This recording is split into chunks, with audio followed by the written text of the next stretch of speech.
Hey guys, welcome back to Fracture Ministries, where we fracture the chains and live through Christ. Today, I'm doing a quick spirit-led short on the aspect of men being able to emotionally connect and have a connection with their emotions while not being emotional men. This is something that requires a lot of unpacking. We do it some on our relational awareness series, and it actually bridges into just about every one of the other series: the Christ-like awareness, congregational awareness, and now societal awareness. But it's something that always can provide or use more provision of clarity within it as far as how it works, a good way to frame it for men.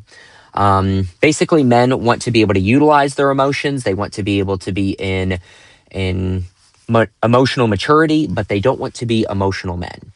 So how this works and how this looks is through the Bible, through men's and women's identities. Men are set up more logical, women are set up more emotional.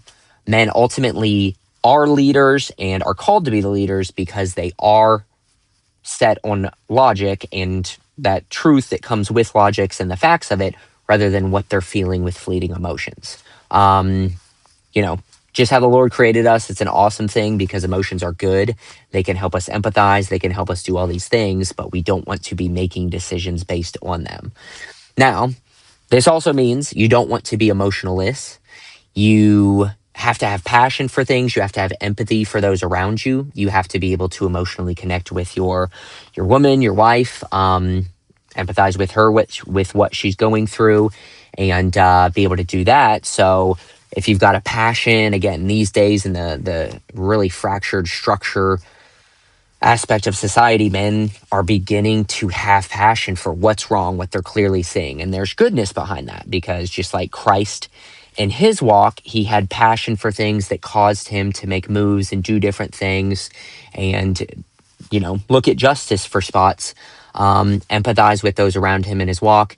But he also had logic, relied on the truth and the word that the Lord set into motion. So it's a balance that needs to come into play more and more as our society grows. Women have to look at it from that way as well. They don't want to have an emotional man that's making decisions purely on emotion. It's just an emotional man based on how his life's set up. You'll see it through the fruits, or dare I say, the non-fruits of his life. But a man that has that logic can still connect with you at the end of the day, provide that empathy, do those things, but at the end of it, give the truth and logic. So we'll be unpacking more of this in societal awareness. We've unpacked it some in relational awareness, but felt spirit-led to share it with you guys. God bless.